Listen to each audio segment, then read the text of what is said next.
Glória a Deus. Segundo aos Coríntios, capítulo 5, verso 20 apenas.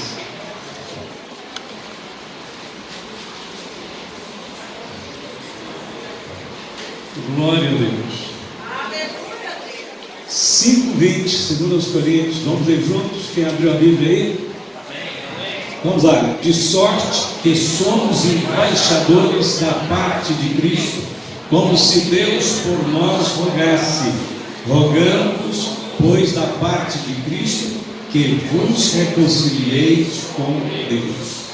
Neste texto está claro que nós temos uma conexão muito direta com o céu para ser considerado embaixador de Cristo, né? Tem que ter. E segundo, é que a nossa missão é essencialmente celestial. É a missão de promover a reconciliação entre Deus e o homem. Então esta missão é muito, vamos dizer assim, muito espiritual, muito celestial. Eu quero falar nessa noite, então, pensando nesses dois pensamentos imediatos, eu vou falar dessa conexão que Deus quer que nós tenhamos com o céu. Preste atenção, uma conexão com o céu. Curvei a sua cabeça mais uma vez. Eterno Pai Celestial, obrigado, Senhor, pela noite aprazível de comunhão, de louvor, de adoração. Agradecemos e louvamos o Senhor pela vida de todos aqui presentes. Todos os cantos que foram entoados nessa noite, todas as palavras, todas as participações, sempre, Senhor, para ter louvor e glória. Obrigado pela vida de todos os irmãos. Obrigado pela Tua presença aqui conosco. Abençoe-nos enquanto falamos a Tua palavra, enquanto ouvimos, enquanto somos tocados pelo Espírito de Deus. Amém? Eu tenho pensado ultimamente sobre esta conexão entre céu e terra. Céu e terra.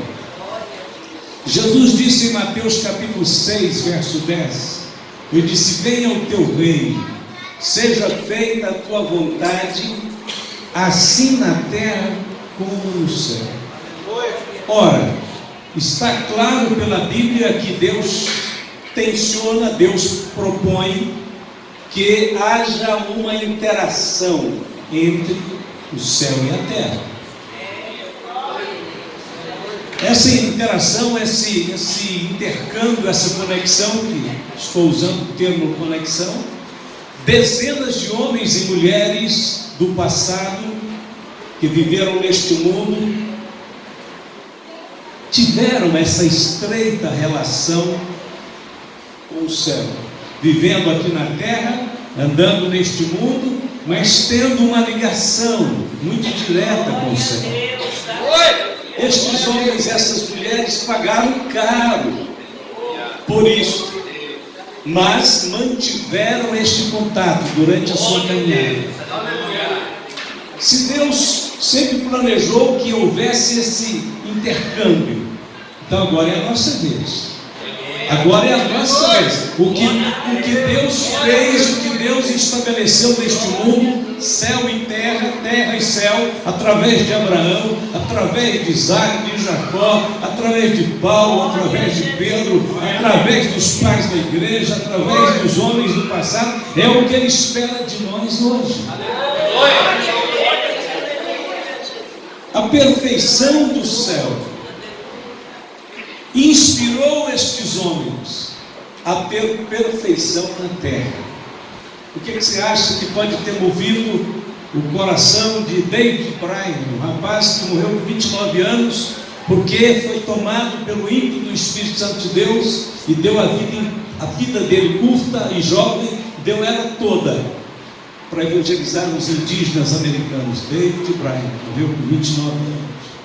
O que você imagina que pode ter movido Hudson Taylor, um rapaz que morava na Inglaterra, num país de alto nível e conforto, deixar tudo e ir para a China e gastar-se integralmente lá? O que pode ter movido Florência Tiart, que saiu dos Estados Unidos e foi ser missionária na Libéria entre leprosos? E ali, servindo a Deus, chegou a fazer estrada, usando as próprias mãos com os leprosos, com enxada, a ponto, quando terminava o dia, estava sangrando as suas mãos. E ela reunia com aqueles leprosos e fazia o culto, adorava a Deus, até que o céu se fendeu e Jesus começou a salvar e batizar com o Espírito Santo os leprosos e curar os leprosos. A ponto que aquela moça foi condecorada pelo presidente da Libéria naquele tempo como uma benfeitora daquele país, que estava salvando e trazendo cura para os leprosos que já estavam destinados à morte. A perfeição do céu inspirou os homens aqui da terra, ajudou eles a ter perfeição na terra. Preste atenção, não existe limites para Deus. Céu e terra para Ele, no sentido de que Ele está permeando todo o universo, é a mesma coisa. Ah não, Deus tem, Deus preparou, perfeição, beleza, glória, lá para o céu. Não, Deus não é só Deus no céu, Ele é Deus na terra também. Glória a Deus. Tudo que Deus pensa e quer para o céu, Ele também pensa e quer para a terra. Só que há uns limites aqui neste mundo imposto pelo homem, pelo pecado, é claro, pela desobediência dos seres humanos, que impede que tudo quanto está acontecendo no céu, tudo quanto existe no céu, esse limite impõe que nem tudo que está lá pode estar aqui. Mas existem homens e mulheres aqui que quebram essa barreira e se mantêm em um contato direto com o céu e o céu com eles também. Agora mesmo é possível que entre nós tenha pessoas aqui que tenham certeza pela sua intimidade com Deus, pela sua vida de oração, pela sua consagração a Deus, entra todos os dias na sala do trono. E Deus também fala com essas pessoas, anda com elas, come com elas, de maneira que não tem muita diferença na vida de umas pessoas, terra e céu. Em todo o tempo essa pessoa quer estar com Deus. Deus quer que as coisas celestiais comecem aqui na terra. O crente, olha, presta atenção, muitos cristãos, muitos crentes passam anos servindo a Cristo, mas com pouquíssimas mudanças. Mas eles pensam uma coisa, é comum na mente de todo mundo, principalmente daqueles que não têm essa revelação. Eles pensam o seguinte: não, eu não alcancei ainda uma santidade de vida, uma intimidade com Deus, eu ainda não alcancei, mas quando eu morrer, aí eu alcanço. Ele dá mais poder, atribui mais poder à morte, achando que a morte vai mudar ele da noite para o dia, do que a Cristo, que tem poder no céu e na terra, e veio neste mundo para transformar os homens. O meu Salvador não é a morte, aquele que me transforma não é a morte. Eu não estou esperando perfeição pela morte. Eu descobri que em Cristo nós temos a perfeição, a justificação, a santificação. E se o que eu tenho para conquistar de virtudes não for através de Cristo, também não será através da morte.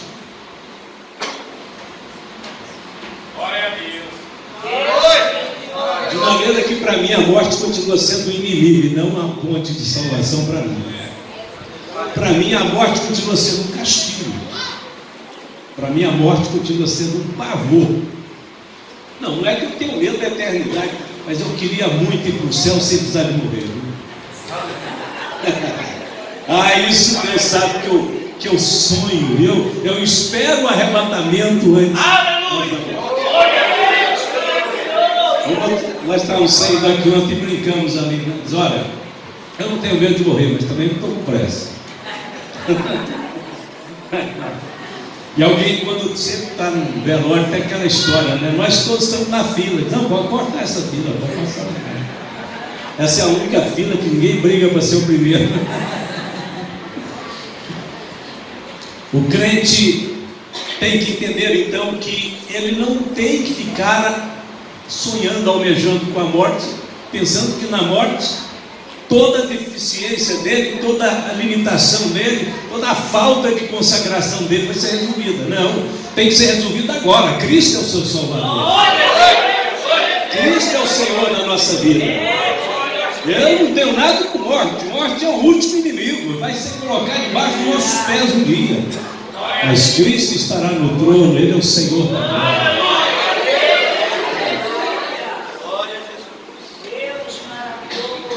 Uma das primeiras coisas que nós entendemos que obrigatoriamente faz a gente ter um compromisso de comunhão com o céu é que Deus atribuiu aos crentes a missão, o título de ser embaixadores do reino.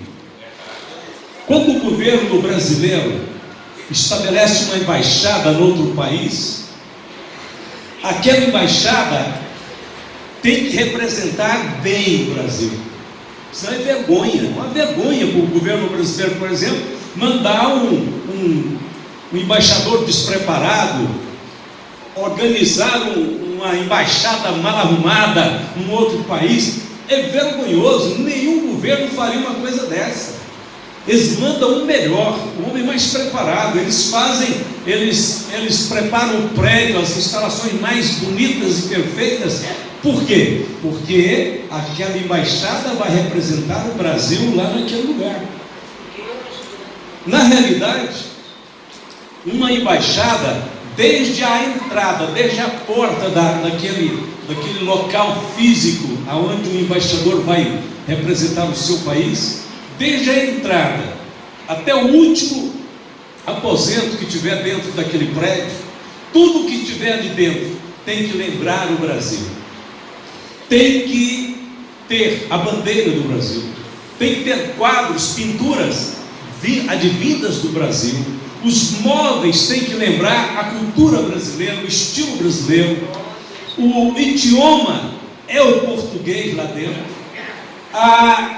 Até o perfume tem que lembrar as matas brasileiras, as coisas bonitas do Brasil, as cores, tudo ali, de maneira que quando uma pessoa lá naquele outro país entrar na embaixada brasileira, ele tenha a sensação e a certeza de que está dentro do Brasil. Na realidade é estar dentro do Brasil. É por isso que quando há qualquer conflito, algum problema, algum político perseguido e tal, ele corre para a embaixada, porque dentro daquela embaixada não pode prender, não pode ter nenhuma violação de direitos. Dentro daquela embaixada, aquela pessoa passa a ser responsabilizada e cuidada pelo país daquela embaixada. Ou seja, se entrar na embaixada brasileira, o Brasil é responsável pelo bem-estar, pela preservação daquela pessoa. Então, no plano de Deus, no plano espiritual, os crentes são embaixadores do reino e a igreja é embaixada celestial. Tudo aqui então tem que lembrar o céu. Nossa vida como embaixadores tem que ser uma representação legítima do céu, de maneira, como Paulo disse, é como se Deus, através de nós, rogasse ao mundo que o mundo reconcilie com Ele. Ele nos deu a palavra da reconciliação e nos estabeleceu como embaixadores do seu reino aqui neste mundo. E Deus, assim como um embaixador que vai representando o seu país para um outro país, passa a ter toda a garantia do seu país de segurança, de honra, de prestígio, Ou seja, o governo brasileiro vai investir tudo que for preciso para a manutenção, para a segurança daquele embaixador que está ali representando o seu país. Os céus estão investindo na sua embaixada aqui na terra, nos seus embaixadores, garantindo a nós segurança, honra, prestígio, tudo que nós precisamos. Nunca, jamais uma embaixada se exporia ao ridículo de alguém ficar sabendo que o seu embaixador está passando fome. Não. Davi disse: nunca vi um justo desamparado, nem sua descendência mendigando. Ele vai ser uma pessoa que tem que trazer honra para o seu país, e o seu país, e o seu presidente, o seu líder, cuidará dele também. Assim é o reino de Deus, assim somos nós, assim é a igreja. Um certo pregador, homem de Deus, embaixador do reino, saiu uma noite, inspirado por Deus, a entrar numa comunidade daquelas ali no Rio de Janeiro. Ele foi para pregar o evangelho, ele estava tomado com a missão de pregar o evangelho.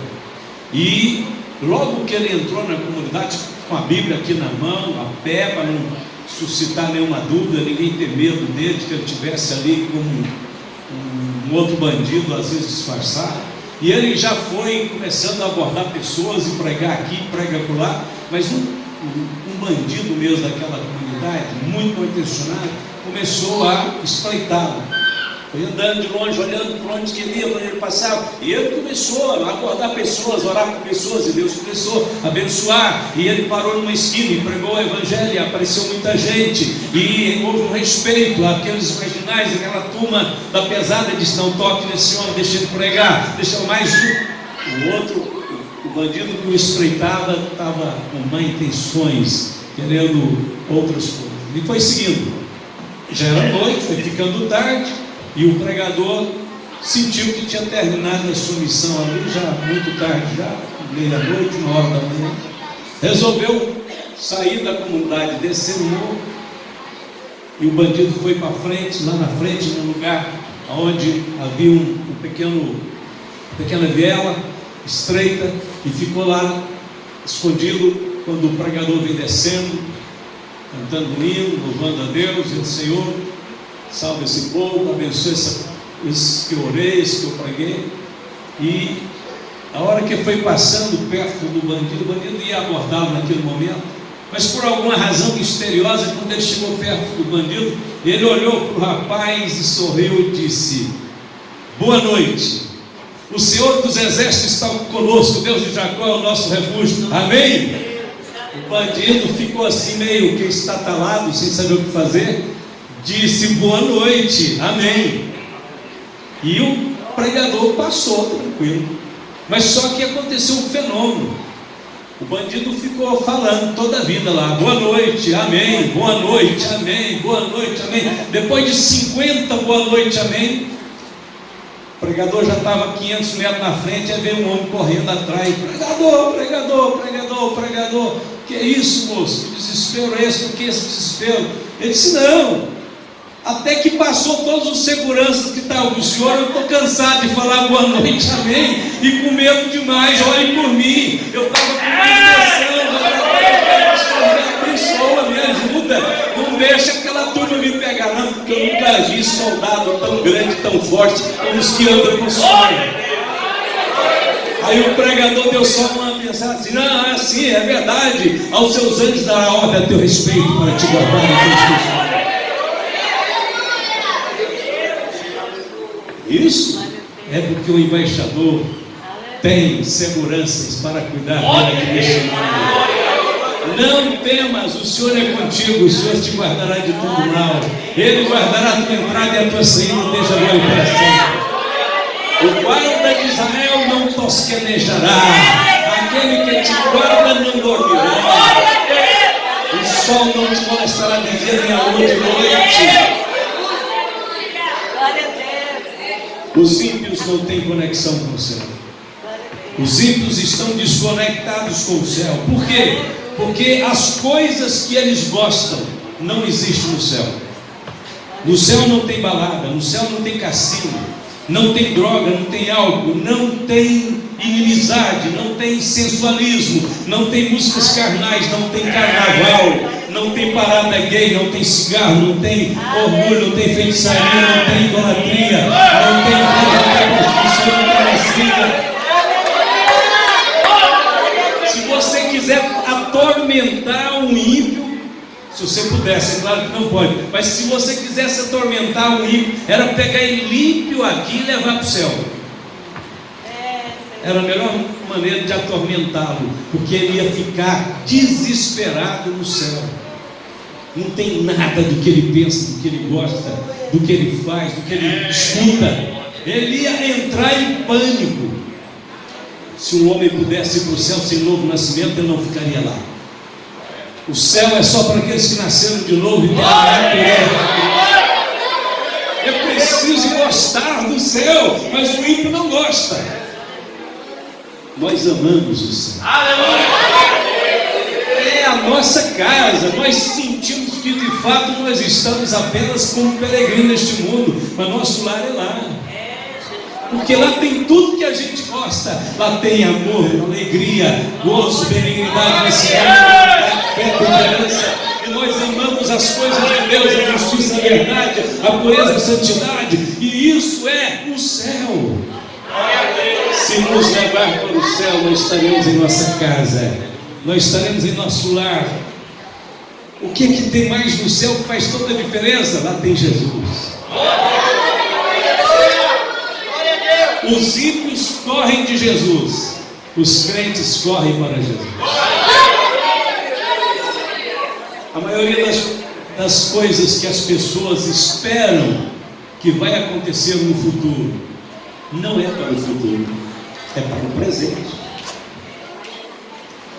Você conversa com uma pessoa, nós esperamos um mundo melhor, nós esperamos pessoas mais justas, nós esperamos uma sociedade mais igualitária, nós esperamos isso, esperamos aquilo, mas eles não fazem nada para isso.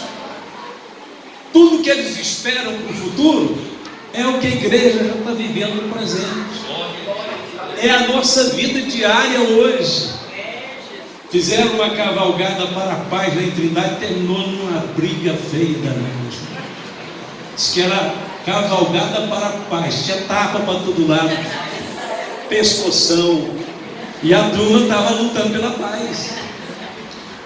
Até o Putin, né, presidente da Rússia, declarou que estava preocupado demais com a guerra lá de Israel, invadindo a Ucrânia, matando todo mundo lá. Hipocrisia danada esse mundo, só mentiras. O ímpio é enganador, é mentiroso, ele gosta da lama, ele gosta das coisas podres e sujas deste mundo. Ele está acostumado a sentar na mesa onde tem álcool, onde tem só embriaguez, só tem coisas ruins. É igual o banquete de Belsazar, vai acabar terminando em ruína. A mão de Deus vai escrever: teu dia chegou, contado foi teu reino, e o acabou.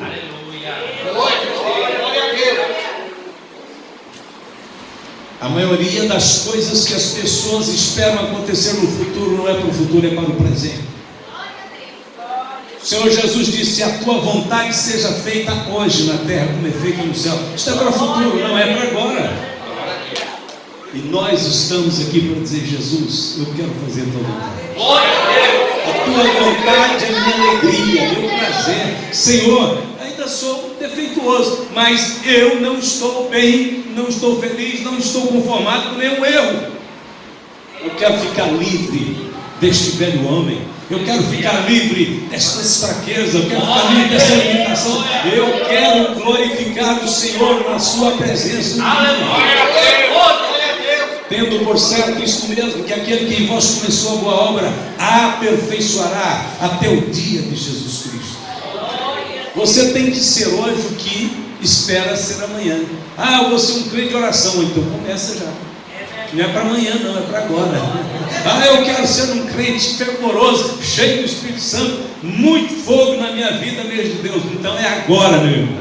É agora, meu irmão. É para hoje. Não é para amanhã, não. É isso que Deus quer mesmo com você. O homem celestial, projetado por Deus, não está no céu, está aqui na terra. A transformação moral e espiritual já foi consumada na cruz, e ela está sendo aplicada pelo Espírito Santo de Deus no povo de Deus. O poder que transforma nossas vidas não virá, já veio, emana de Cristo, emana do Calvário. O poder que muda a nossa vida, que transforma a nossa natureza, já emana há mais de 2000 anos aqui sobre a igreja. Mas todos nós, com a cara descoberta, olha como é que Deus trabalha nessa conexão celestial conosco. Todos nós com a cara descoberta, refletindo como um espelho a glória do Senhor, somos transformados de glória em glória, na mesma imagem, como pelo Espírito do Senhor, segundo os Coríntios 3,18. Como é que acontece essa transformação? À medida que você olha para Cristo, o seu rosto é como um espelho. Quando você olha para o espelho, a sua face está no espelho. Quando você olha para Jesus, a face de Jesus reflete em você. E quando ela reflete em você, ela começa a promover uma transformação espiritual. E essa transformação é de glória em glória. Deus vai te tornando cada vez mais parecido com Jesus. A Bíblia diz que essa transformação é na imagem do Senhor. E isso é feito pelo Espírito Santo. Jesus então é o nosso modelo. Preste atenção. De que maneira Deus está trabalhando em nós? Qual é o formato que Deus quer dar para você? Não é qualquer formato, não. Grandes homens da Bíblia nos servem de inspiração, mas quando Deus trabalha em nossa vida, a forma, o formato que Ele quer dar a nós, não é o de Abraão, não é o de Davi, não é o formato de Paulo. Deus quer nos dar o formato do seu filho, a imagem daquele que o criou, segundo a imagem do Filho de Deus. Nós somos trabalhados por Deus para a sua imagem, na transformação da sua imagem, do seu modo de ser. Ou seja, quando Hebreus apresenta aquela galeria de homens de fé, desde Abel até os homens contemporâneos daquele dia de Hebreus, acho lindo, maravilhoso, fala deles como testemunhas, né? Nós temos uma nuvem de testemunhas que está torcendo por nós nessa caminhada nossa. Mas quando chega no capítulo 12, o Senhor não manda você olhar para nenhum deles. Lá no capítulo 12, verso 2 diz o seguinte: olhando para Jesus. Porque Abraão tinha muita fé, mas a Bíblia diz que Jesus é o autor e consumador da fé. Quem deu fé para Abraão é Jesus. Então não precisa ir em Abraão, é direto em Jesus. Ele é a fonte, Ele é o promotor da nossa fé. Ele é o homem celestial. A Bíblia diz: assim como trouxemos a imagem do terreno, assim traremos também a imagem do celestial. 1 Coríntios 15:49. Jesus é o homem celestial que fornece a imagem para a nossa transformação.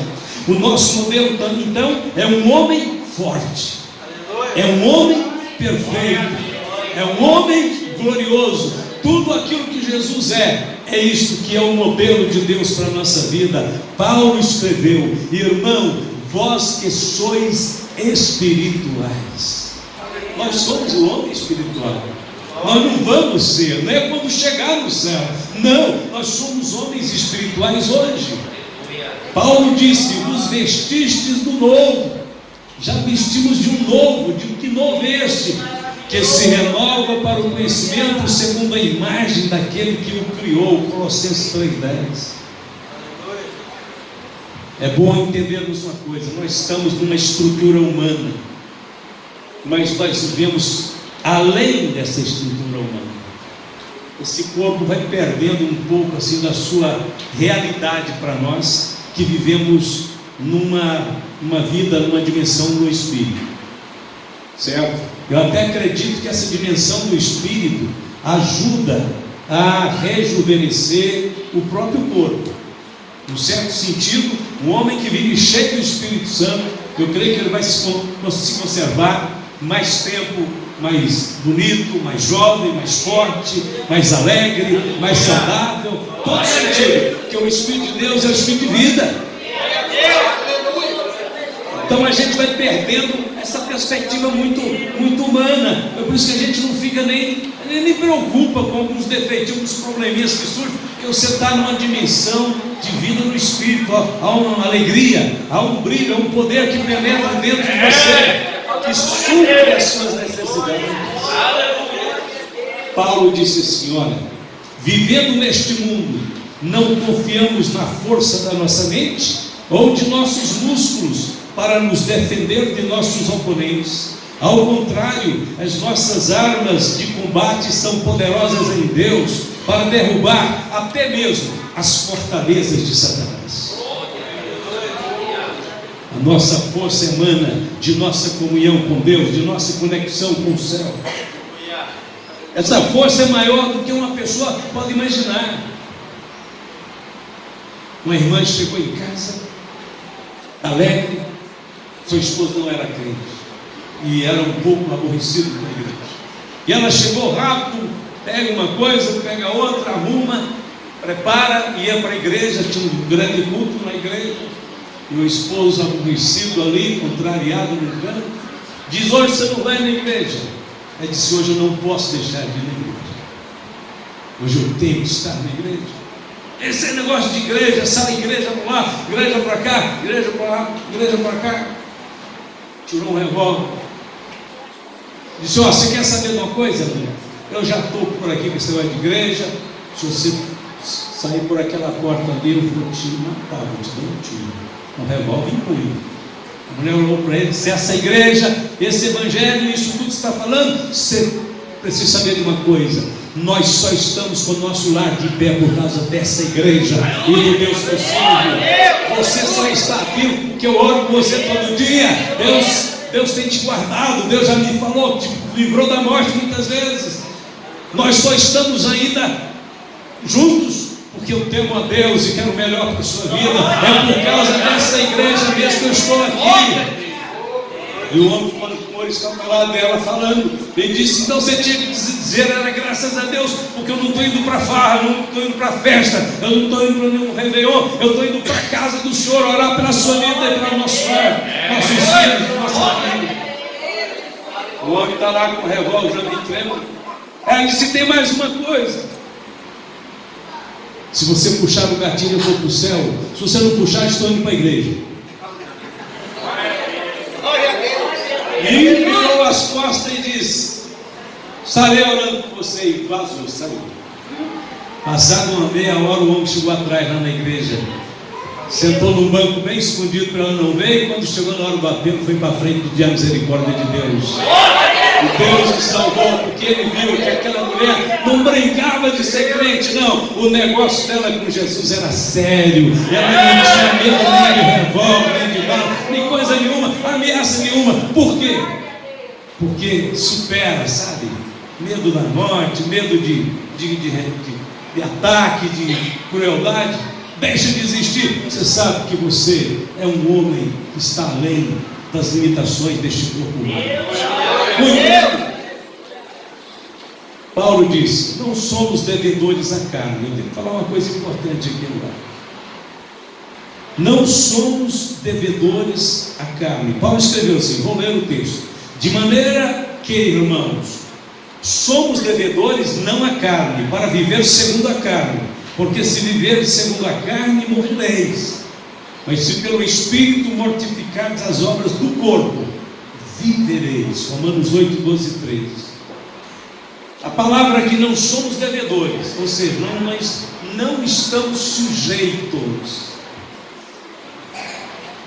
à carne, com suas artimanhas, com seus pecados, com suas fortalezas. Não somos sujeitos à carne. O crente em Jesus Cristo vive acima da lei do pecado e da morte.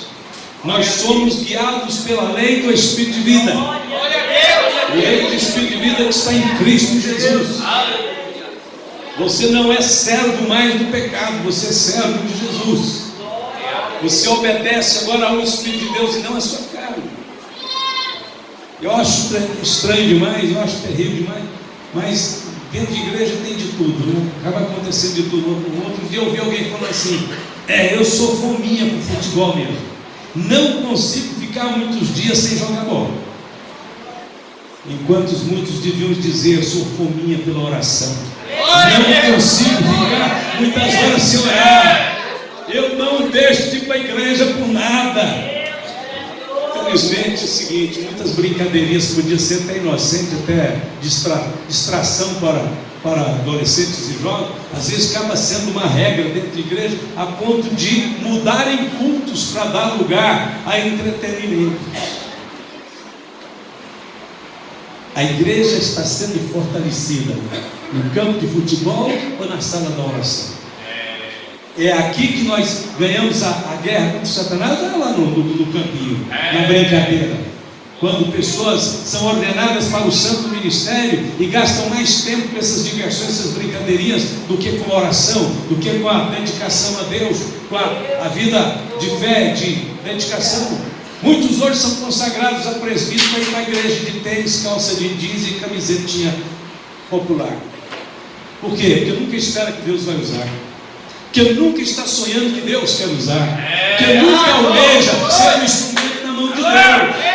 Eu posso te dizer uma coisa: nós estamos a 1 milímetro de começar a chegar na igreja homens consagrados ao santo ministério, de bermudão, de chinelão, sentar aí com as pernas abertas e ficar parecendo que está num clube.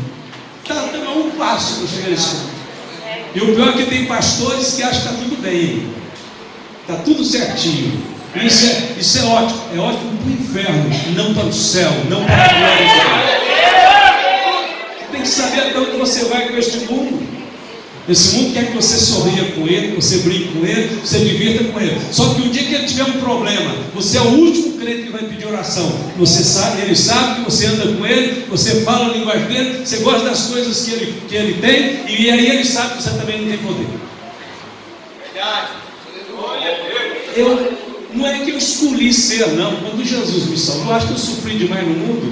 Eu fiquei com ódio de Satanás, que quis me matar no mundo várias vezes. Uma vez ele quase me matou mesmo. Então ele me atormentou muito, de muitas formas. Então quando eu converti, eu tinha ódio, raiva de Satanás. Eu tinha aversão a este mundo. Eu estava bem vacinado contra esse mundo, então eu me afastei dele. Não é porque eu quis ser, não. Deus preparou um caminho que me deixou desse jeito. Mas quando eu fui para o seminário era 3 anos só. Eu sei que a vida é curta, 3 anos para estudar a palavra de Deus.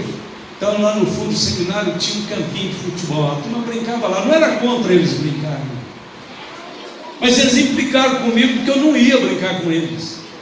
Aí eles ficaram com raiva de mim.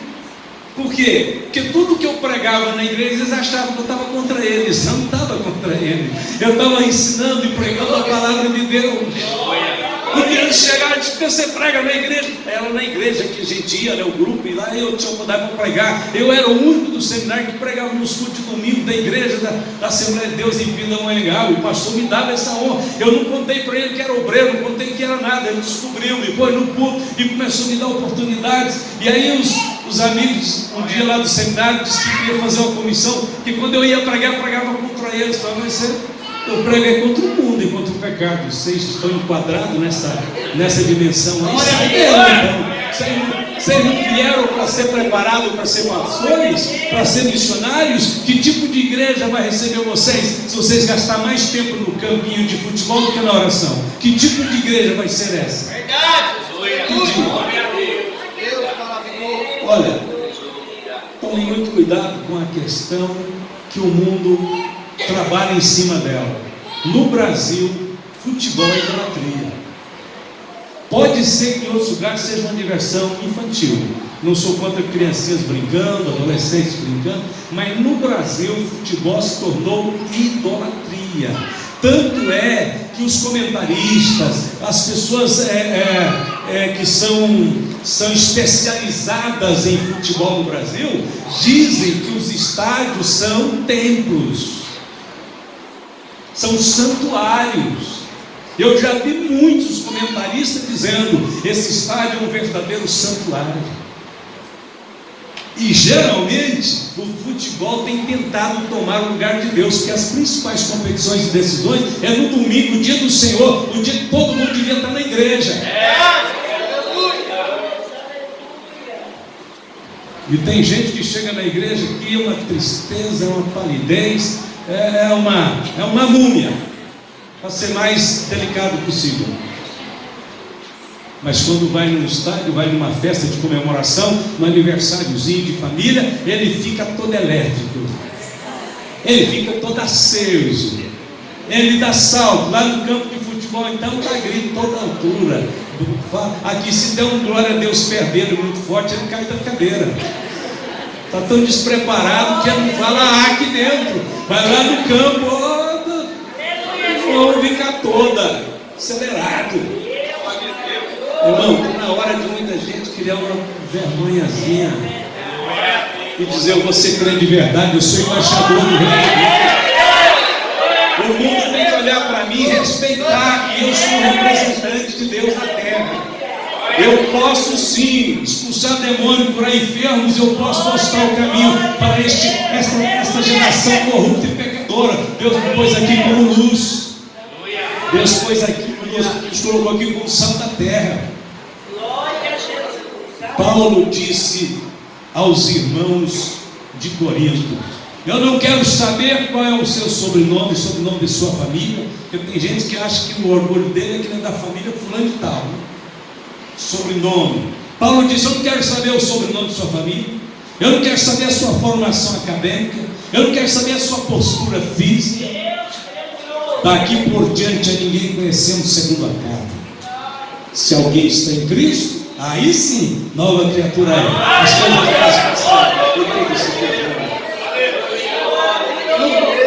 o que eu sou hoje, o que tem de bom na minha vida, veio pela minha relação com Cristo. O que eu herdei dos meus pais, com todo respeito e estima que sempre tive pelos meus pais? Meu pai já partiu, minha mãe ainda é viva. Mas o que eu herdei dos meus pais? Eu herdei mau temperamento, eu herdei raiva, eu herdei orgulho. Porque o que a gente herda dos pais é o pecado congênito. Todos nascem em pecado por causa da descendência carnal. Agora, o que tem de bom na sua vida e na minha? De onde veio? Veio de Cristo. Então eu recuso ficar preocupado de que família você é, humanamente falando. Você é da família de Deus, isso que importa. Você nasceu de novo em Cristo Jesus. É isso que importa. Se viesse um jogador de futebol desses mais importantes, dissesse aqui: eu estou convertendo, aceitando Jesus, ele ia sentar no banco, eu não ia dar testemunho daqui a um mês, não. Ele ia ter que fazer os cursos, tudo que eu tenho, viu? Glória a Deus. E tem uma coisa, viu? Poucos hoje estão dando conta de passar pelos cursos que eu dou. E se não passar, não vai ser eu. Ah, não, pastor, mas esse é o fulano de tal. Ele é jogador famoso. E quero saber a segunda carne. Segunda carne não me interessa.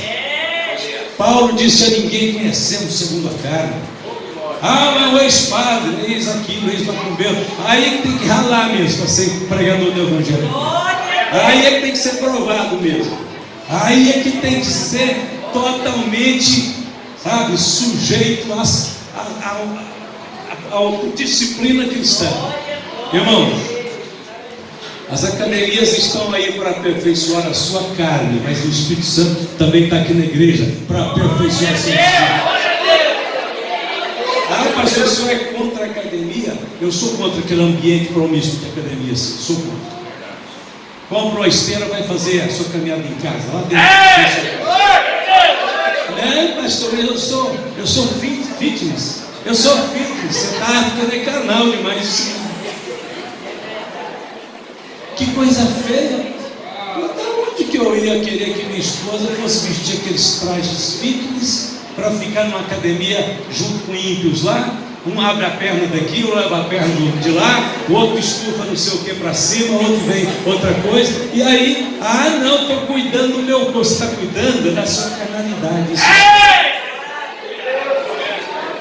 Não sou contra não, vai, pega a sua esteirinha, compra, põe dentro de casa, ou então pega, põe solteiro. Eu faço caminhada. Você quer saber como é que eu faço caminhada? Do jeito que eu estou, só não vou de terno e gravata. Tem problema? Não tem nenhum, é meu estilo. Esse dia eu estava caminhando lá em redor do córrego, lá do Barro Preto. Aí chegou um senhor atrás, que é comerciante lá, comerciante de bermuda, de tênis e tal, bermuda e tal, eu não uso bermuda. E aí ele veio atrás de mim e ele viu, pastor, peraí, deixa eu perguntar assim. O senhor não põe uma bermuda para andar? Não, eu falei, não, minha perna é feia demais. A gente mostra coisa bonita, coisa feia a gente esconde. Brinquei com ele para não dar uma dura nele, né? Ele disse, não, estou andando do mesmo jeito, meus músculos estão movimentando do mesmo jeitinho. Eu estou andando, eu estou exercitando, eu estou ótimo, eu estou cantando, ali tem muita sombra, né, na beira do córrego, eu vou ali orando a Deus, eu vou falando com o Senhor, e caminho lá os meus 2, 3, 4 quilômetros, às vezes até 5 quilômetros, e volto para casa tranquilo. Então, é isso que nós temos que fazer. Olha, eu vou dizer uma coisa para os irmãos. Você tem que priorizar agora o que está te preparando para o arrebatamento. E tudo que pode te atrapalhar ser arrebatado, você tem que eliminar da sua vida. Porque não vai dar mais tempo. O arrebatamento está para acontecer. Está para acontecer. Se não te ajuda a ficar mais ligado com Deus, afasta disso. Corta isso. Eu vou deixar para me dedicar mais a Deus daqui 1 ano, daqui 2 anos. Não vai dar tempo não, hein? Você já está em débito, já está atrasado. Não demora mais não. Se tiver que ofertar a Deus alguma coisa, tem que ser agora. Tem que ser agora.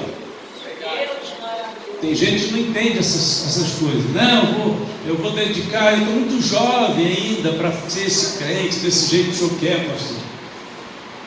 Num culto que o pastor fez um apelo, vieram as pessoas na frente. No outro dia um irmão encontrou com ele, disse, como é que foi o culto? Ele foi uma bênção. Por que uma bênção? Porque a mensagem foi uma bênção. E foi na frente e entregou para Jesus 2 vidas e meia. 2 vidas e meia, deve ser 2 adultos e uma criança. Ele está ao contrário. Foi 2 crianças e um velho. As 2 vidas inteiras, criança. Tem gente que quer dar para Deus só a velhice. Aí já acabou, meu filho. Na velhice, às vezes, não é mais nem metade da vida, é 1/3, 1/4 só. Já foi tudo, já consumiu o resto. Ainda bem que Jesus salva, mesmo na velhice. E a Bíblia diz que mesmo na velhice não poderão dar frutos. Olha bem, as últimas coisas dessa pregação aqui, senão vocês me matam daqui a pouco. Você já ouviu falar em extraterrestre? Pois é, a Bíblia fala que existe extraterrestre. Eles existem, eles estão entre nós. Na realidade, a maior parte dos que estão aqui dentro são extraterrestres. Jesus disse assim: não são do mundo, como eu do mundo não sou. Olha, se nós não somos do mundo, somos do céu, mas nós somos cidadãos do céu e estamos esperando ansiosamente o nosso Salvador e Senhor Jesus Cristo, que virá de lá. Ele transformará o nosso corpo fraco, mortal, e fará com que fique igual ao seu próprio corpo glorioso, usando para isso mesmo o poder que ele tem para dominar todas as coisas.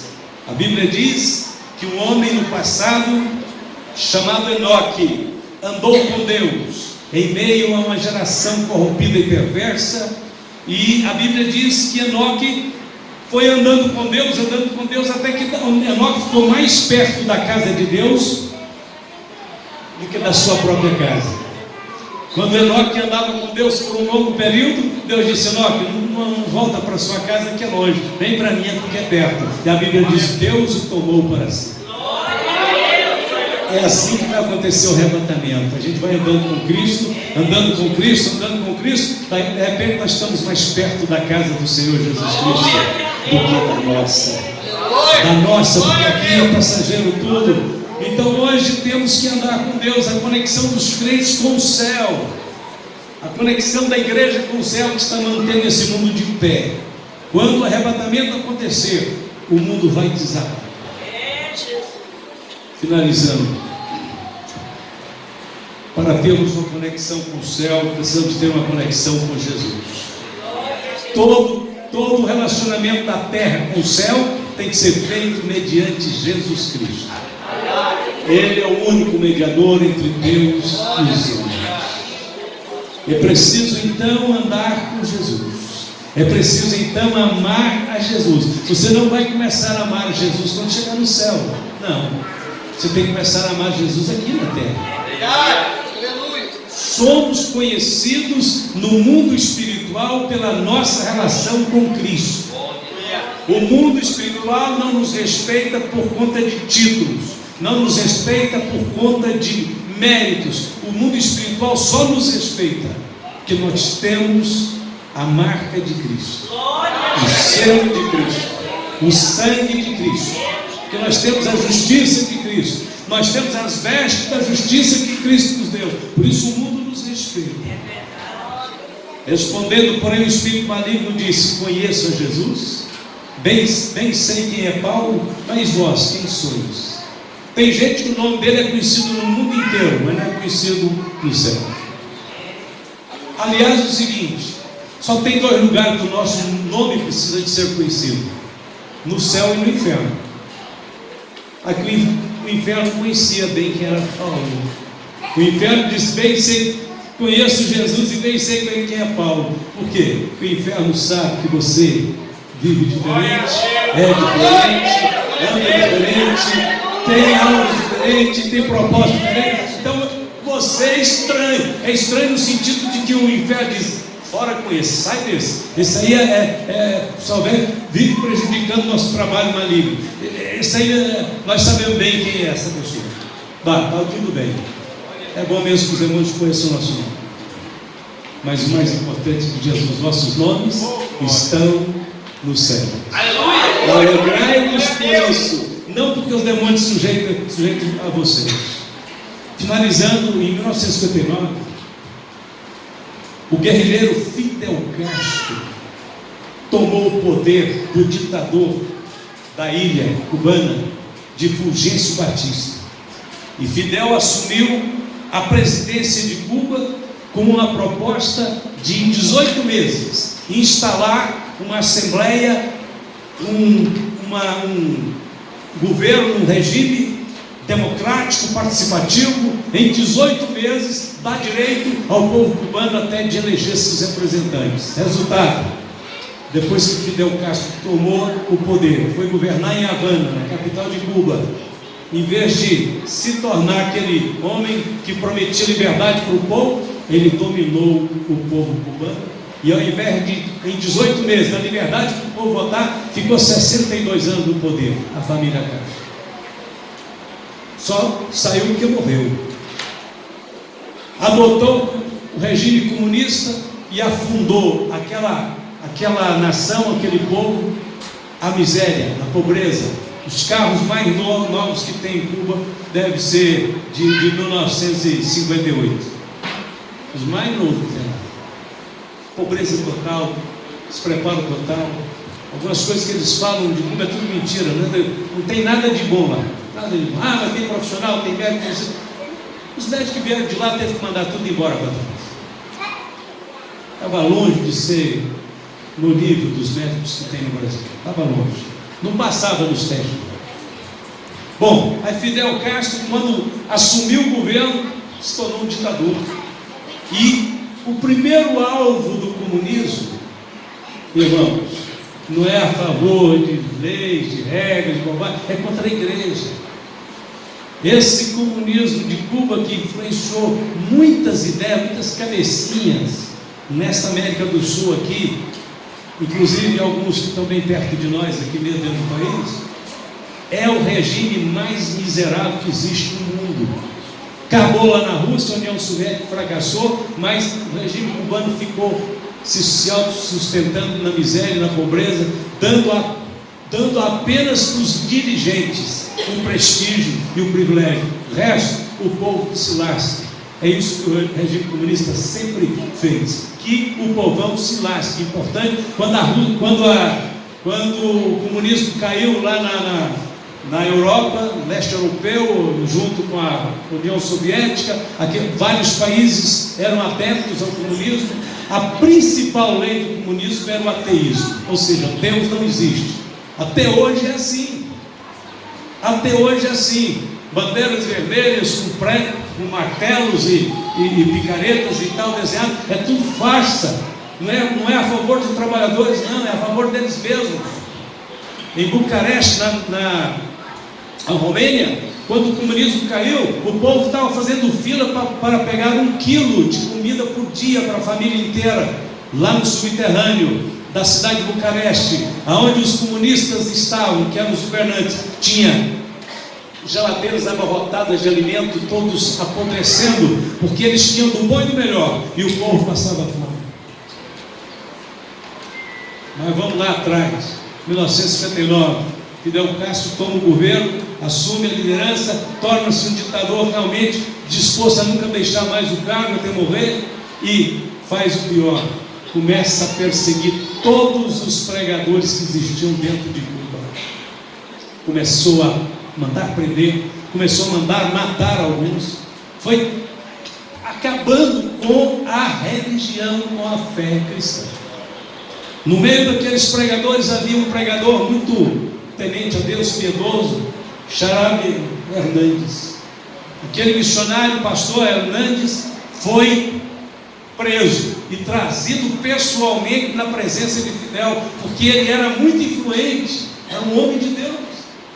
Quando o Fidel viu ele, disse: és um mentiroso, estás pregando a respeito de um falsário. Jesus é um falsário, mentiroso, nega a sua fé, nega esse compromisso, para de pregar, senão você vai sofrer as sanções do partido.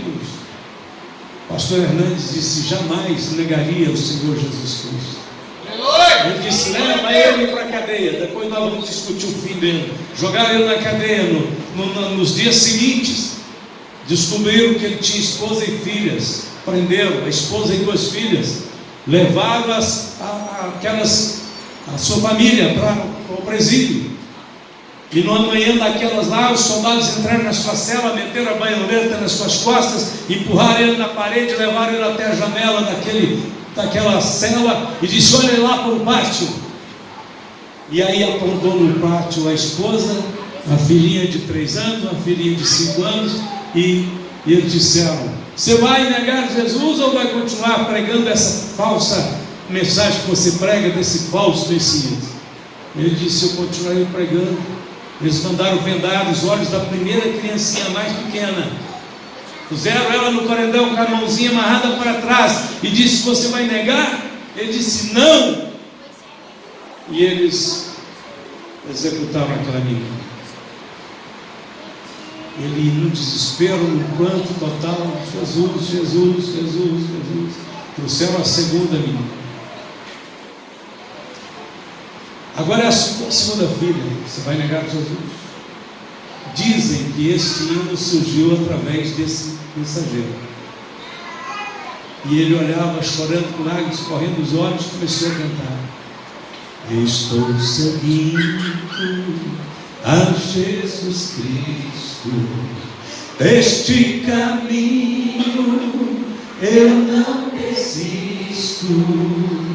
Estou seguindo a Jesus Cristo, atrás não volto mais.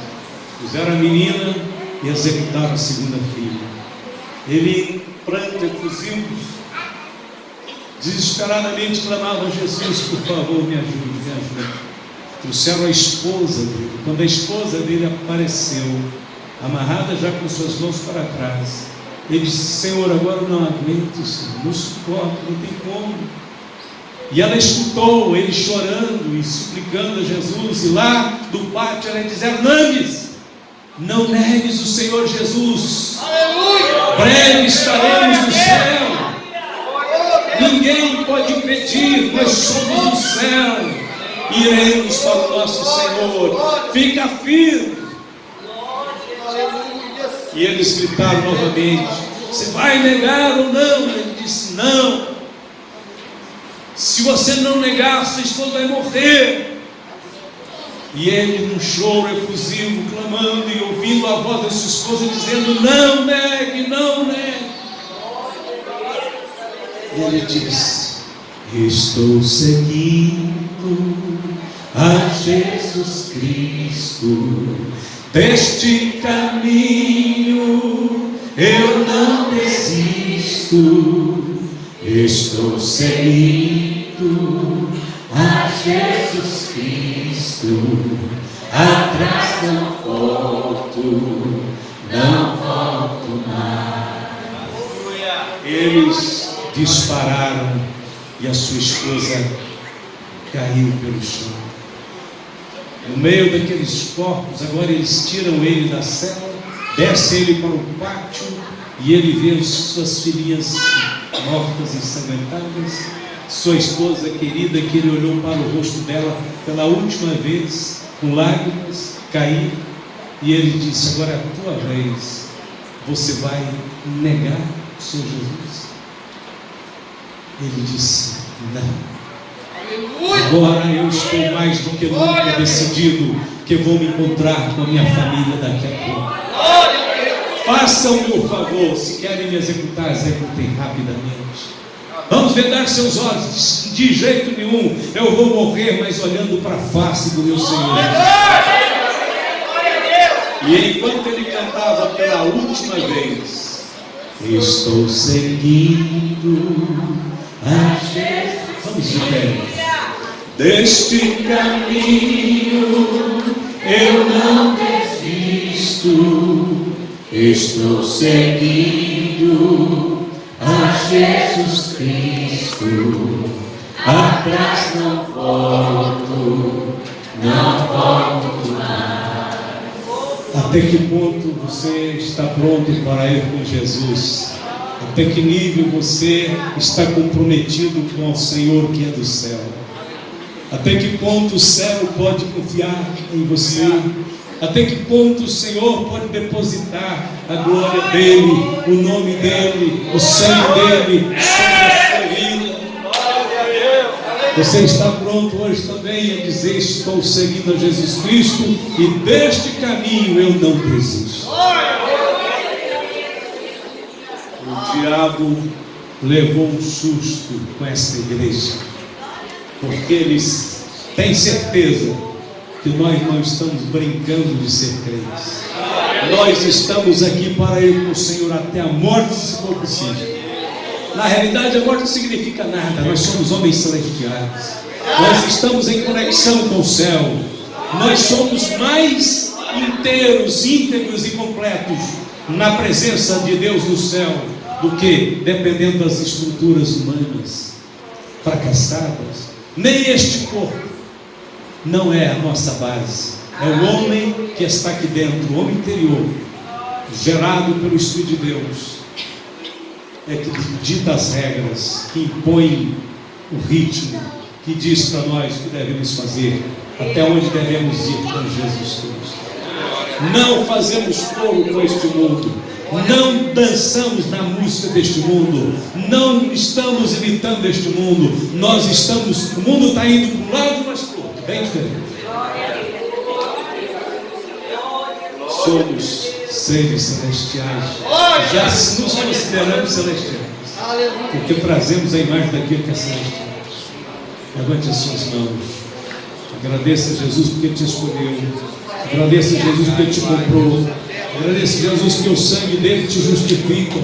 Louve a Jesus nessa noite porque ele te ama, porque ele deu a vida dele por você.